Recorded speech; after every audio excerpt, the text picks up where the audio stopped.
কি অবস্থা তোমার? হঠাৎ এমন কথা? কি হয়েছে তোমার? আরে তেমন কিছু না, বাসা দিয়ে নাকি ছেলে দেখছে। হুম, তো কি হয়েছে? ছেলের নাকি সরকারি চাকরি আছে।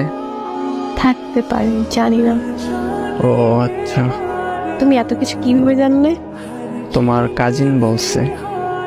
ও আচ্ছা, এইসব খবর ও ভালো রাখে। তোমার পরিবার তো মনে হয় রাজি।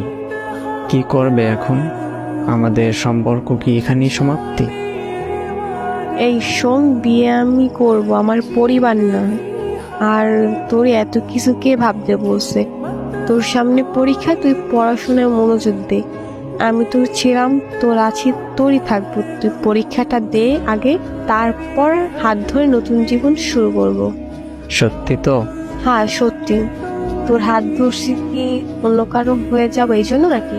শেষ অবধি তোর সাথে থাকবো, এটা মাথায় রাখ। পড়তে যা এখন। আচ্ছা।